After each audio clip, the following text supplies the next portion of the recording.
UK scraps tax cut for wealthy that sparked market turmoil. The British government on Monday dropped plans to cut income tax for top earners, part of a package of unfunded cuts unveiled only days ago that sparked turmoil on financial markets and sent the pound to record lows. In a dramatic about-face, Treasury Chief Kwasi Kwarteng abandoned plans to scrap the top 45% rate of income tax paid on earnings above £150,000, $167,000, a year. He and Prime Minister Liz Truss have spent the last 10 days defending the cut in the face of market mayhem and increasing alarm among the governing Conservative Party. "We get it, and we have listened," Kwarteng said in a statement. He said it is clear that the abolition of the 45p tax rate has become a distraction from our overriding mission to tackle the challenges facing our country.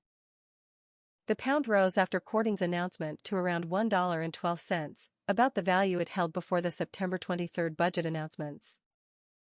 The U-turn came after a growing number of Conservative lawmakers, including former ministers with broad influence, turned on the government's tax plans.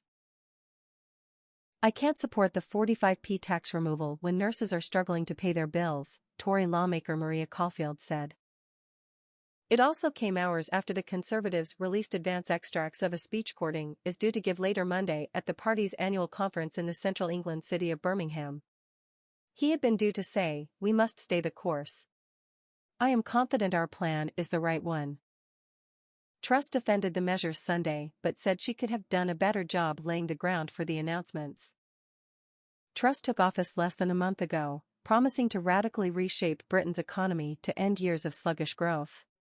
But the government's announcement of a stimulus package that includes £45 billion, $50 billion, in tax cuts, to be paid for by government borrowing, sent the pound tumbling to a record low against the dollar. The Bank of England was forced to intervene to prop up the bond market, and fears that the bank will soon hike interest rates caused mortgage lenders to withdraw their cheapest deals, causing turmoil for homebuyers. The package proved unpopular, even among Conservatives. Reducing taxes for top earners and scrapping a cap on bankers' bonuses, while millions face a cost-of-living crisis driven by soaring energy bills, was widely seen as politically toxic. Truss and Kwarteng insist that their plan will deliver a growing economy and eventually bring in more tax revenue, offsetting the cost of borrowing to fund the current cuts. But they also have signaled that public spending will need to be slashed to keep government debt under control. Kwarteng has promised to set out a medium-term fiscal plan on November 23, alongside an economic forecast from the Independent Office for Budget Responsibility. Axing the top earners' tax rate would have cost about £2 billion, a small share of the government's overall tax-cutting plan.